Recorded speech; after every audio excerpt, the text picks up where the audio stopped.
You're in 9th century Scandinavia, and your body is failing. You're 35 years old, which makes you middle-aged by Viking standards, though you feel ancient. Every joint aches. Every movement requires conscious effort. You wake up in pain. You work through pain. You go to sleep in pain. This isn't temporary. This isn't an injury that will heal. This is permanent physical deterioration caused by decades of brutal labor, inadequate nutrition, repeated injuries, and complete absence of medical care.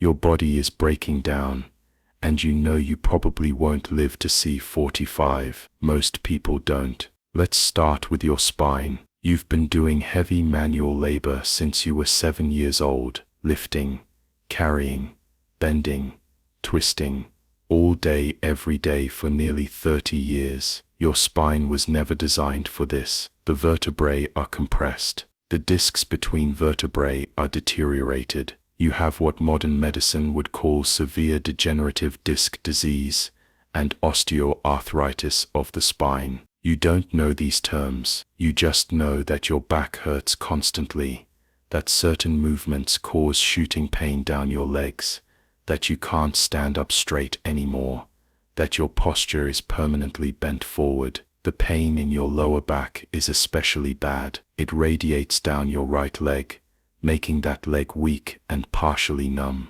This is nerve compression from damaged discs pressing on spinal nerves. You can't walk properly anymore. You limp. You move slowly and carefully because sudden movements cause agonizing pain. You can't do the heavy farm work you used to do. This is a serious problem because you're a farmer, and farm work is how you survive, but your body simply can't do it anymore. Your knees are destroyed. Decades of squatting, kneeling, climbing, carrying heavy loads, all without any kind of joint protection or support. Your knee cartilage is worn away. Bone is grinding on bone. The pain is constant and severe. Your knees swell regularly. They're hot to the touch, inflamed, barely functional. You can't kneel anymore. You can't squat. Getting up from a sitting position requires using your arms to push yourself up because your knees can't bear the load. Stairs are nearly impossible. You avoid them when you can, but farm life doesn't allow much avoidance. Your hands are gnarled and deformed. Your fingers don't straighten completely. They're locked in a partially curled position from decades of gripping tools. You have severe arthritis in every finger joint. The joints are swollen, the fingers crooked. Some fingers are partially fused in place. You can still grip things, but not well. You drop things frequently. Fine motor control is gone. You can't do delicate work anymore. Even simple tasks like tying knots or threading a needle are difficult or impossible. Your shoulders are damaged from years of carrying heavy loads. You carried water buckets on a yoke across your shoulders for decades. You carried firewood, grain sacks, animal feed, all distributed across your shoulders and upper back. The shoulder joints are worn out. The rotator cuffs are torn. You can't lift your arms above your head anymore. You can't throw anything with force. Your range of motion is severely limited. This makes many tasks impossible. You can't reach things on high shelves. You can't do overhead work. Your functional capacity is dramatically reduced. Your teeth are mostly gone. The few that remain are broken stumps that cause constant pain. You lost some teeth to decay. You lost others to abscesses that went untreated. You lost others in fights or accidents. Eating is difficult and painful. You can only eat soft foods. Hard foods are impossible to chew. This limits your already limited diet even further. You're not getting adequate nutrition partly because you physically can't eat many types of food that would provide better nutrition. The tooth abscesses you've had over the years have caused chronic sinus infections. You have constant sinus pain and pressure. Your sense of smell is diminished. You get frequent headaches. Sometimes the infection spreads and causes fever and general illness. You've survived several serious infections that could easily have killed you. Each one left you weaker. Your hearing is deteriorating. Years of exposure to loud noises without any hearing protection have damaged your inner ear structures. You have tinnitus, a constant ringing in your ears that never stops. You have difficulty hearing normal conversation, especially in noisy environments. People get frustrated with you because they have to repeat themselves. You're becoming socially isolated, partly because you can't hear well enough to participate in conversations. Your vision is failing. You're developing cataracts, clouding of the eye lens that makes everything appear foggy and dim. Colors are muted. Details are hard to see. Reading, if you could read, would be impossible. Fine detailed work is increasingly difficult. You trip over things you didn't see. You misjudge distances. This makes you more prone to accidents, and accidents at your age with your deteriorated physical condition can be fatal. You have chronic respiratory problems from decades of breathing smoke and working in cold, damp conditions. You cough constantly. The cough is productive, bringing up phlegm that's sometimes bloody. Your lungs are damaged. Your breathing capacity is reduced. Physical exertion leaves you gasping for breath. Climbing hills that you used to run up now require frequent rest stops. You're getting less oxygen to your tissues, which contributes to your overall weakness and fatigue. Your heart is probably damaged too, though you have no way to know it. Years of physical stress,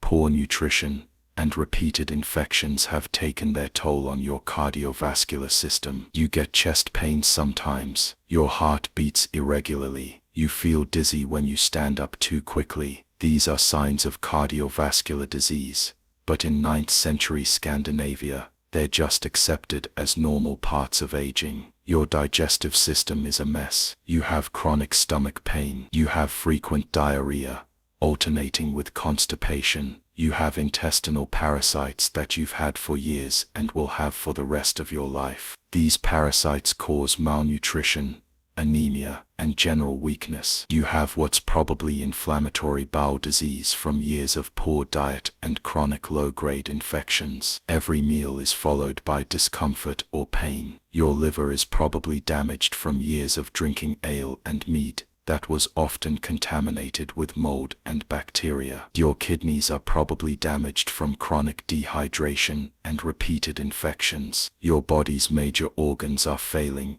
slowly but steadily. You feel constantly fatigued. You have no energy. Getting through each day requires enormous effort. Your immune system is compromised from decades of malnutrition and chronic stress. You get sick easily. Simple infections that a healthy person would fight off easily can lay you out for weeks. You recover slowly from illnesses. Each illness takes more out of you than the last. You're in a downward spiral where being sick makes you weaker, and being weaker makes you more susceptible to getting sick. You have multiple scars from injuries over the years, a badly healed broken arm that leaves that arm weaker and shorter than the other, a deep cut on your leg from a farming accident that healed poorly and left a large scar tissue area that's always painful, burns from falling into the fire pit one winter night. Each scar represents a time you almost died but survived. But survival came with permanent consequences. You have chronic pain that never goes away. Modern medicine would call this chronic pain syndrome. Your nervous system has been sensitized by years of repeated injuries and ongoing damage. You feel pain more intensely than you used to. You feel pain in areas that aren't even injured because your pain processing systems are overloaded. There's no treatment for this, no pain medication. You just live with it. The psychological impact of living in a body that's falling apart is severe.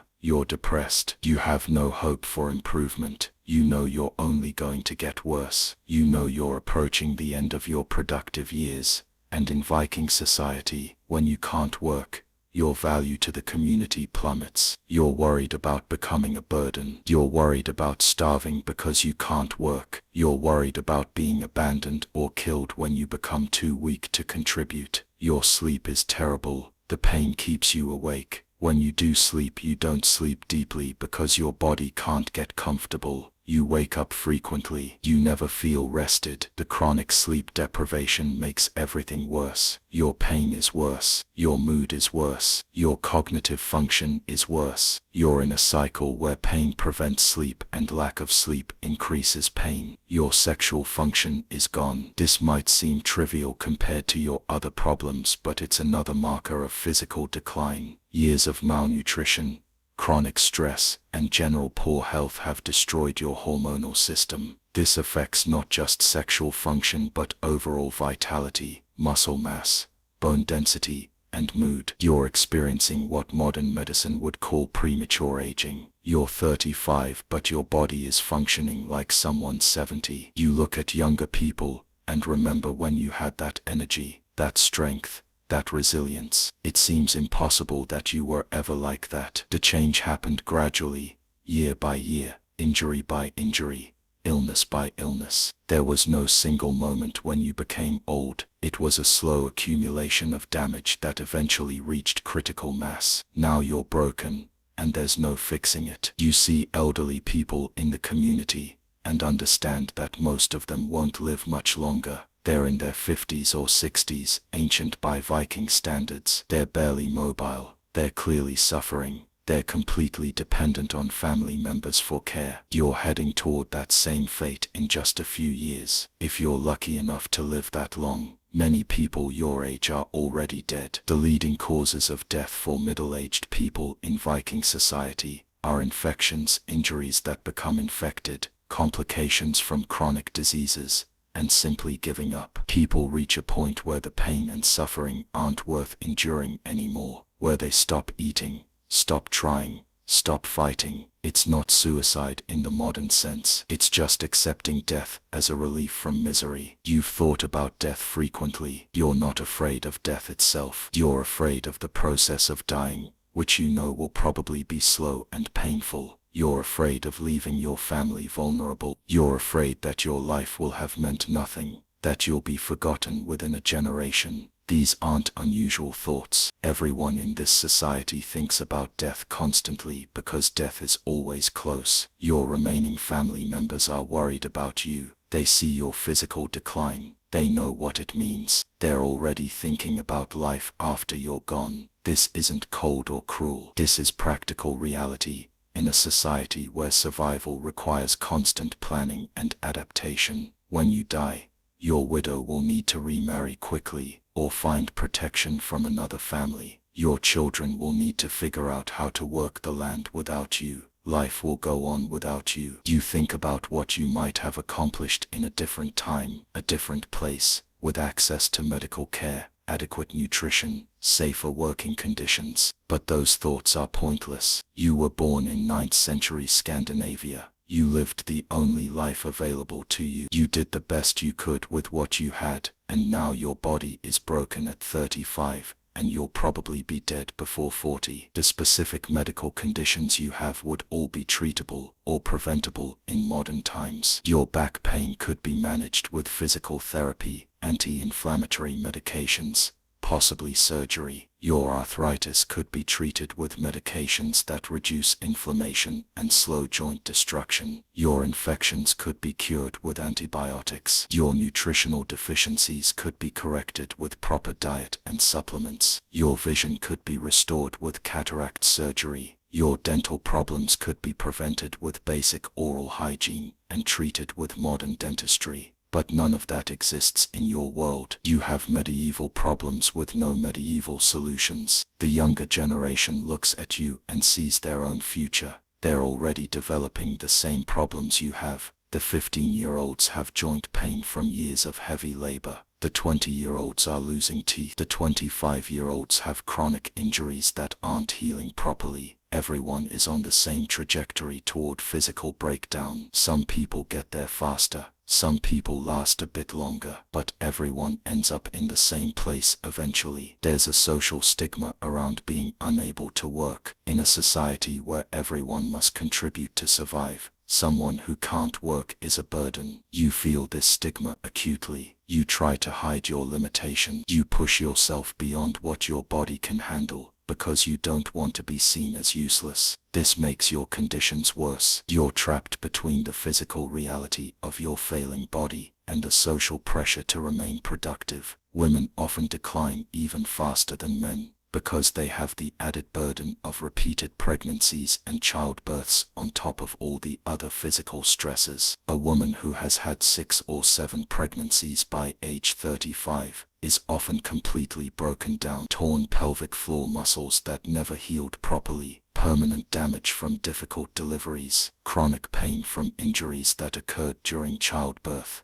Many women are incontinent from pelvic damage. Many have prolapsed uteruses. These conditions are shameful and isolating. Women suffer in silence because there's nothing to be done, and talking about it is considered inappropriate. The concept of retirement doesn't exist. You work until you physically can't work anymore, and then you become dependent on family or community charity. Being dependent is humiliating. You've spent your entire life working hard, contributing, being self-sufficient. Now you're weak and needy, and you hate it. Some people in this situation become bitter and angry. Others become withdrawn and depressed. You're somewhere in between, alternating between frustration and resignation. Your grandchildren, if you have any surviving grandchildren, are growing up watching you deteriorate. They're learning that this is normal, that this is what happens to people. They're learning that life is hard, bodies break, and pain is inevitable. These lessons shape them into adults who accept suffering as normal, who don't expect better, who don't imagine that life could be different. This is how cultures perpetuate themselves. Each generation teaches the next to accept the conditions they themselves accepted. You've seen people die from the same conditions you have. A neighbor died last year from what was probably kidney failure. Another man died from what was probably a stroke. A woman died from what was probably sepsis from a tooth abscess. These deaths could have been prevented with modern medical knowledge, but that knowledge doesn't exist here. People die from things that wouldn't kill them in later centuries, and their deaths are just accepted as the natural order. The few people who do live to 60 or 70 are considered miracle. They're often respected as elders, repositories of knowledge and wisdom, but they're also often miserable. Their bodies are completely broken. They're in constant pain. They're blind or nearly blind. They're deaf or nearly deaf. They can barely move. They require constant care. They're essentially waiting to die. Some of them wish death would come sooner, but suicide is shameful in this culture, so they just endure. Your mental capacity is declining along with your physical capacity. You forget things more easily. You have trouble concentrating. You make mistakes that you wouldn't have made when younger. This is partly normal aging, but accelerated by chronic malnutrition, poor circulation to the brain, repeated head injuries over the years, and chronic pain that makes it hard to think clearly. You're aware of your declining mental abilities, which is frightening. You worry about becoming senile, becoming unable to care for yourself, becoming a burden. The isolation of physical decline is profound. As you become less mobile, you participate less in community activities. You spend more time alone at home. Your social circle shrinks. The friendships you had fade because you can't keep up with activities. You become increasingly lonely. Loneliness makes depression worse. Depression makes physical symptoms worse. Everything feeds into everything else in a downward spiral. There are folk remedies that people try. Certain herbs are supposed to help with pain. Certain rituals are supposed to promote healing. Certain amulets are supposed to protect against illness. None of them work in any meaningful way, but people try them anyway, because the alternative is accepting that nothing can be done. Hope is necessary for survival, even when that hope is unrealistic. You reflect on your life and realize that you spent most of it in pain, in hunger, in fear, in hard labor. The brief moments of joy or satisfaction were rare and fleeting. Most days were just grinding through necessary tasks to survive another day. This is depressing to contemplate. You want to believe your life had meaning, had purpose, But the honest assessment is that you were born, you struggled, and you'll die, and the world will barely notice. Your family will mourn briefly, and then get on with their own struggle for survival. The physical reality of Viking Age existence means that human bodies break down prematurely. Average life expectancy is somewhere around 35 to 40 years, not because people are genetically programmed to die young, but because the cumulative damage from hard labor,